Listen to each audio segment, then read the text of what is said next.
नमस्कार. थंडी सुरू झाली की काहीतरी असं गरम सारखं पिऊशी वाटतं. तर त्यासाठी आज आपण एक मस्त असं सूप बनवणार आहोत. त्याला साऊथमध्ये रसम असं सुद्धा म्हणतात. तर हे कसं बनवायचं ते आता आपण बघूयात. इथे आपण एका छोट्या लिंबाच्या आकारा एवढी चिंच 1.5 ग्लास पाण्यामध्ये भिजत ठेवली आहे. साधारण 5 ते 10 मिनिटांसाठी आपल्याला ही भिजत ठेवायची आहे. गरम पाण्यामध्ये भिजवली तर ही पटकन भिजते. आता छान अशी हाताने चोळून आपल्याला चिंचेचा कोळ तयार करायचा आहे. जर सर्दी झाली असेल किंवा तोंडाची चव गेली असेल तर अशा वेळेस चिंच खूप फायदेशीर ठरते, कारण चिंच खाल्ल्यामुळे तोंडाला छान अशी चव येते. आता आपला हा चिंचेचा कोळ आपण एका भांड्यामध्ये गाळून घेणार आहोत. आता इथे मी हातानेच हा पल्प काढून घेत आहे. तुम्ही इथे गाळणी सुद्धा वापरू शकता. आता इथे आपण चिंच भिजवण्यासाठी जे 1.5 ग्लास पाणी वापरले होतं तेवढीच रसम आपण तयार करणार आहोत. तुम्हाला हवं असल्यास तुम्ही यामध्ये अजून 1 ग्लास पाणी ॲड करू शकता. आता हे जे पाणी आहे यामध्ये आपल्याला टोमॅटो टाकायचा आहे. तर इथे मी 1 टोमॅटो बारीक असा कापून घेतला आहे आणि टोमॅटो कापण्याआधी आपण त्याच्या बिया आणि सालही काढून घेतली आहे. तर साल आणि बिया का काढायच्या, कारण ते आपल्या पोटामध्ये पचत नाहीत. आता हे जे आपलं तयार झालेलं मिश्रण आहे ते आपण गॅसवरती ठेवूयात आणि बारीक गॅस करून आता आपल्याला हे छान असं उकळून घ्यायचं आहे. आता चवीनुसार यामध्ये आपल्याला मीठ घालायचं आहे. तर इथे मी सैंधव मीठ वापरलेलं आहे. तुम्ही साधं मीठ सुद्धा वापरू शकता. आता साधारण 1-2 चिमूट आपल्याला यामध्ये हळद टाकायची आहे आणि 3 ते 4 आपल्याला लाल मिरच्या टाकायच्या आहेत. तर लाल मिरच्याच्या इथे आपण बिया काढून घेतलेल्या आहेत. आता हे सगळं आपण छान असं मिक्स करून घेऊयात आणि छान असं आपल्याला आता हे 2-3 मिनिटांसाठी उकळून घ्यायचं आहे. व्यवस्थित असं उकळलं तर मग याच्यातला जो आंबूसपणा असतो तो कमी होतो. आता हे उकळतंय तोपर्यंत आपण साईडला मसाला बनवून घेऊयात. तर मसाला बनवण्यासाठी इथे आपण एक दगडी खलबत्ता घेतलेला आहे. तुम्ही साधा खलबत्ता सुद्धा वापरू शकता, पण शक्यतो खलबत्त्यामध्येच हा मसाला बारीक करा, त्याने चव खूप मस्त येते. आता आपल्याला इथे अर्धा चमचा काळी मिरी टाकायची आहेत आणि अर्धा चमचा जिरं घालायचं आहे. आता साधारण 1 इंच अद्रकचे आपण यामध्ये तुकडे टाकलेले आहेत आणि थोडीशी आता आपण कोथिंबीर यामध्ये घालून छान असं हे वाटून घेणार आहोत. आता या मिश्रणाची आपल्याला एकदम पेस्ट पण तयार करायची नाहीये, अगदी ओबडधोबड आपल्याला फक्त हे ठेचून घ्यायचं आहे. आता छान असा आपला मसाला वाटून तयार झालेला आहे. तुम्ही बघू शकता की आपण याची एकदम अशी बारीक पेस्ट तयार केलेली नाहीये, फक्त ओबडधोबड ठेचून घेतला आहे. आता एका वाटीमध्ये आपण हा काढून घेणार आहोत. आता या मसाल्यामध्ये आपण अद्रक आणि काळी मिरी घातलेली आहे, जे खूप गरम मसाल्यांमध्ये येतात, आणि जिरं आणि कोथिंबीर हे सौम्य मसाल्यामध्ये येतात.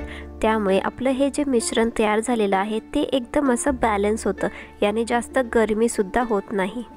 आता अद्रक आणि काळी मिरी हे थंडीमध्ये जरूर खाल्लं पाहिजे, कारण त्याने शरीराला छान अशी गरमी मिळते.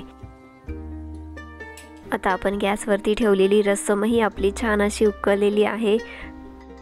आता आपण जो टोमॅटो टाकला होता तो सुद्धा छान असा शिजला असेल. आता यामध्ये आपल्याला रसम पावडर टाकायची आहे. रसम पावडर नसेल तर तुम्ही सांबार मसाला सुद्धा यामध्ये टाकू शकता. आता 2 चमचे रसम पावडर टाकल्यानंतर यामध्ये आता आपण आपले तयार केलेलं वाटण टाकणार आहोत. आता व्यवस्थित एकदा आपण हे मिक्स करून घेऊयात आणि खूपच छान आपल्या रसमला कलर आलेला आहे आणि चवीला तर ही खूपच मस्त लागते. आता पुन्हा एकदा 2-3 मिनिटांसाठी आपल्याला हे उकळून घ्यायचं आहे, म्हणजे मसाल्यांचा सुद्धा छान फ्लेवर आपल्या रसममध्ये येईल. आता ही रसम तुम्ही नुसती सुद्धा पिऊ शकता किंवा भातासोबत खाऊ शकता, नाहीतर मग दलियासोबत सुद्धा ही खूप मस्त लागते. जर सर्दी खोकला झाला असेल तर अशा वेळेस सुद्धा तुम्ही ही रसम नक्की ट्राय करू शकता, कारण ही ऊर्जा पण देते आणि यामध्ये काळी मिरी अद्रक टाकल्यामुळे शरीराला छान अशी गरमीसुद्धा मिळते. आता नुसतंच सूप म्हणून जर तुम्ही हे पिलात तर हे वजन कमी करण्यासाठी पण खूप छान आहे. मस्त अशी रसम आता आपली उकळली आहे. यामध्ये आता आपण थोडीशी बारीक चिरलेली कोथिंबीर घालूयात आणि खूपच छान असा वासही आपल्या रसमचा येतोय. आता रसम आपली जवळपास तयार झालीच आहे, फक्त याच्यासाठी आपल्याला आता तडका बनवायचा आहे. तर रसम आता आपण साईडला ठेवूयात आणि तडका पॅनमध्ये 2 चमचे आपल्याला तूप टाकायचं आहे.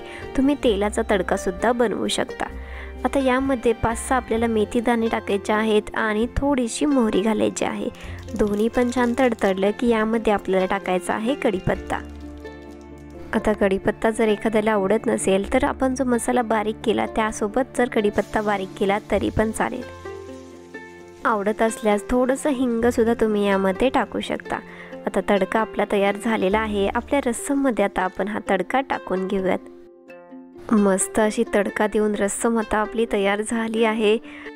आता जर तुम्हाला आंबट गोड अशा चवीची रस्सम हवी असेल तर यामध्ये तुम्ही 1 चमचा गुळाची पावडर सुद्धा टाकू शकता। आता तडका आपला रस्सममध्ये आपण व्यवस्थित असा मिक्स करून घेऊयात आणि रस्सम आता आपली सर्व करण्यासाठी तयार झाली आहे। पण एवढी गरम आपण थोडी न खाणार, म्हणून आता 5 मिनिटासाठी आपण यावरती झाकण ठेवूयात, त्यामुळे तडक्याचा सुद्धा फ्लेवर आपल्या रस्सममध्ये येईल। तर मस्त अशी स्वादिष्ट रस्सम आपली आता तयार झाली आहे। थंडीमध्ये तर ॲटलिस्ट एकदा तरी ही नक्कीच ट्राय करून बघा, खूपच मस्त लागते आणि शरीरासाठी सुद्धा खूप चांगली आहे। जर चॅनेलला तुम्ही अजून सबस्क्राईब नसेल केलेलं तर सबस्क्राईब सुद्धा नक्की करा।